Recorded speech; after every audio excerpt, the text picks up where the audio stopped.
growing concerns that democratic freedoms and civil liberties are under attack across East Africa. Activists say a wave of repression is sweeping the region from Kenya to Uganda and Tanzania, marked by crackdowns, arrests, and even kidnappings in all three countries. The latest case in the spotlight involves the Tanzanian opposition leader Tundu Lissu, who faces treason charges that could carry the death penalty if he's convicted.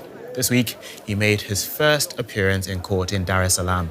Prosecutors charged Lissu last month, claiming he gave a speech calling for rebellion and disruption of October's elections. His party, Chadema, has been disqualified from running in those elections. Outside court, Lissu's supporters gathered in protests. Right groups say this case highlights the increasing repression of opponents by Tanzania's President Samia Suluhu Hassan. The case has drawn solidarity from across the region, with lawyers and activists traveling to Tanzania to observe the proceedings. But among them, Ugandan lawyer Agatha Atuhere and Kenyan pro-democracy activist Boniface Mwangi were detained in Dar es Salaam ahead of the trial.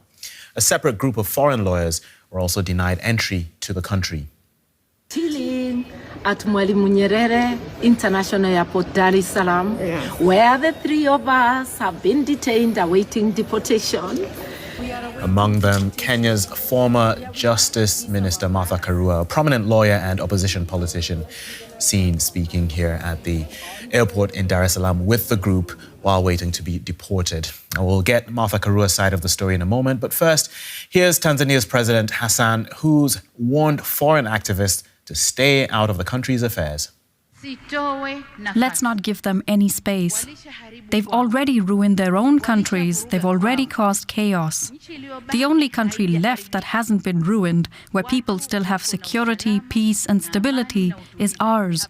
There have been several attempts, and I strongly urge our security and defense forces, as well as you who manage our foreign policy, not to allow undisciplined individuals from other countries to come and disrupt us here. No. All right, Martha Karua joins us now on the program. Thank you for your time. We've been talking about the denial of entry and deportation that you experienced in Dar es Salaam. Were you given a clear reason by the Tanzanian authorities for this? Absolutely not. Just a supervisor being sent to tell me and my colleagues that we will not be allowed to enter Tanzania and we are going to be deported on the next flight. One of my colleagues asked why, and the officer responded that the order came from above and she's too junior to answer. We left it at that. Now, you were part of a delegation of Kenyan lawyers and activists, but you're also a politician. Do you think the Tanzanian authorities viewed your presence at, or what was to be your presence at Tundu Lissu's trial as politically motivated? We've heard from President Suluhu directly saying that foreign activists are trying to invade and interfere in Tanzania's affairs. So do you think they would have seen this as political meddling? Let's first begin with the fact that treason charges are by nature political. Therefore, a politician going to watch a political trial is not a big deal. In Tanzania, like in Kenya and Uganda, criminal trials are public. One is entitled to a trial before an impartial court, a trial that is public. So as a citizen of the Jumuiya, going to observe a trial, nothing wrong with that. And this was not my first time. The previous time Tundu Lissu was supposed to be in court, he was not brought to court. They wanted him to participate in the proceedings virtually. And he declined. We were in court as observers, along with various foreign missions. His lawyers argued about the necessity of him coming to court in person. A ruling was given. We were in court the whole day. In the evening, as we exited, I gave a press conference stressing the need to observe the rule of law and fairness in the trial. Maybe that's what irritated the Tanzanian authorities. I even got a response from the deputy national chair of the ruling party, CCM, castigating my making the remarks. We were a large group. It's only some of us who are bad. I don't know whether the authorities realized there were many more, but there were other observers, including foreign observers, right, diplomats. What is the difference between a citizen of the Jumuiya being an observer and a diplomat being an observer? These are double standards brought by the fact that these are politically motivated charges. You're talking to us right now from Uganda, where you're representing the Ugandan opposition politician, Kizza Besigye. There was another incident back in November when he was arrested and repatriated during when he was attending your book launch in Nairobi. And now you're serving as his lawyer in his treason case there. Can you give us a sort of summary of the latest from that case? I've actually just come from Ruzira prison, where I paid him a visit. And the case is coming tomorrow for mention as to various aspects of the hearing. This case arises from his abduction in Kenya in November last year, the 16th to be precise, and his subsequent rendition together with his friend Obed Lutale. I am stressing rendition because Kenya has an Extradition Act which demands that anybody being removed from Kenya to another country for trial, there must be due process. Due process was not followed, nor were they documented at the border when being transported into Uganda. They were arraigned before the military court, the Supreme Court of Uganda, on 31st of January this year, ruled that civilians should not be tried in a military court. Ironically, today, Uganda Parliament was debating, I don't know whether they have passed already, an amendment to the Constitution to allow civilians to be tried by the military court. That is the short history of the Besigye case. After the January ruling of the Supreme Court, his case was brought to the civilian court with a new charge, the charge of treason. Right. The charge before the military court was treachery. Right. It's the same thing. And just looking at these scenarios, what's happening in Tanzania, in Uganda, and I suppose we can bring Kenya into this because you mentioned Kenya's complicity. Do you think this reflects a shrinking of civil liberties across East Africa? Definitely, yes. And it looks like the leaders in these three East African states are collaborating in oppressing citizens. We feel, as the citizens of Jumuiya, we have a duty to stand in solidarity with one another to ensure that we push back on autocratic tendencies and the violation of rights. So I'm here pursuant to the treaty, which is for ease of movement of persons, goods and services, trade, and of encouraging each other in democratic rule, upholding the rule of law and good governance. So I sought a practicing certificate. I was given after the first denial, and now I'm lead counsel for Besigye. And that's the reason I'm here. Okay.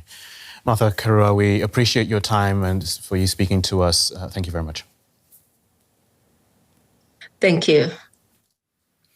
And since that interview, lawmakers in Uganda have passed a bill allowing military courts to try civilians, and that could affect opposition figure Kizza Besigye.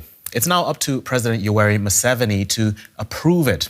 The bill states that civilians can be court-martialed if their alleged offences are in support of or in association with persons subject to military law.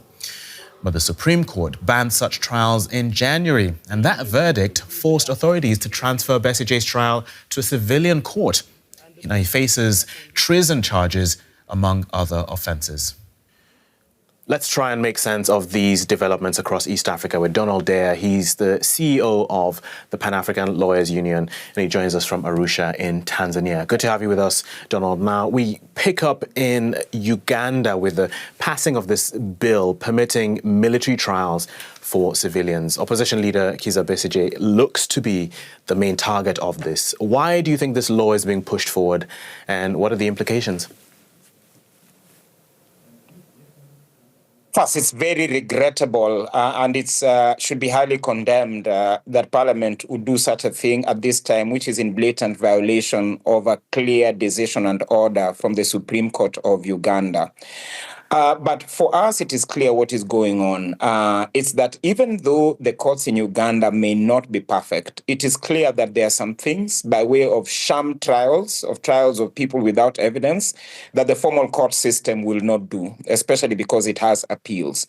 So it looks like the current government is looking for a roundabout way where it can use soldiers that it controls to have prolonged sham trials of people that the government does not like or that the government fears.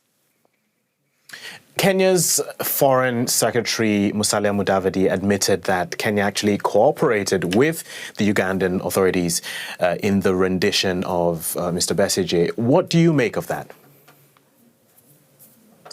It is a clear admission of illegality, of blatantly illegal and unlawful acts. And it is very good that when we did sue at the East African Court of Justice, we jointly sued the government of Kenya and the government of Uganda for their collusion in an unlawful abduction and rendition of a citizen without due process. So this is a matter in which we will seek accountability against both governments. We've heard from Martha Karua, the Kenyan lawyer and politician, expressing her concerns about the state of civil liberties in Uganda. Do you share those worries? Yes, we share those worries, and it is blatantly in our face, and people see it in our face every day. The blatant disobedience of the law, the blatant misuse of the police and of the military to bludgeon innocent citizens, some of them because they're supporters of the political opposition, others because they just happen to be innocent bystanders or people mistaken as. It's been brutal. So the state of the rule of law in Uganda is extremely worrying. And it's not just Uganda, it's East Africa that she was also talking about. So do you share the concerns that the region as a whole has an issue with civil liberties? Yes, we are having an East African community of abductions, as some cartoonists put it. Not only do we have problems in each of the countries, the state of the rule of law, the state of democratic governance, blatant corruption, but we also have collusion between our countries to perform illegal acts. So, for instance, a couple of months ago, a very important Tanzanian activist, Maria Sarungi Sehai, who's in exile in Nairobi, was abducted and was almost illegally crossed the border into Tanzania in a collusion between Kenyan and Tanzanian security authorities. The same has happened between Kenya and Uganda and between Kenya and South Sudan. So we're facing a very bleak time in the region, and activists, lawyers associations are really ramping up their fight to protect our human and people's rights in the region and to show up our rule of law. But how did we get here? Why do you think events have unfolded in this way? I think there's democratic regression in many parts of the world and also in many parts of Africa. And I think the fact that especially in other parts of Africa, the Sahel and so on, where the states are not so strong and democratic governance was not so strong, the fact that our leaders see their counterparts getting away with it in other parts of Africa then increases the appetite to try the same here.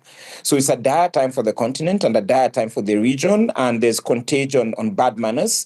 And as a consequence, the citizens are also constantly now building their own solidarity and their movements across countries and across regions to defend what they have. Can they win? The civilians, that is. I think we've seen snippets of how civilians can win. I think we've seen when the young people in Kenya, the Generation Z, or they call Gen Z, took to the streets in very coordinated and networked and leaderless social protests last year and almost brought the government to collapse. I think that kind of shows what citizen power, when well harnessed, could do. Of course, we saw that before with our Nigerian colleagues and with the Nigerian young people with the End SARS movement, and we're seeing it in other parts of Africa. We're seeing a much more robust use of courts, constitutional courts and human rights court, both national level, regional level, and continental level. We're seeing a very robust use of social media. So the people are fighting back despite the challenges. And I think the more the leaders do, especially this collusion kind of thing, the more likely we'll see stronger continental social movements that may actually turn into a bigger revolution than we had with the North African Spring a dozen years ago. Donald Dare, CEO of the Pan-African Lawyers Union, thank you for speaking to us. And thank you.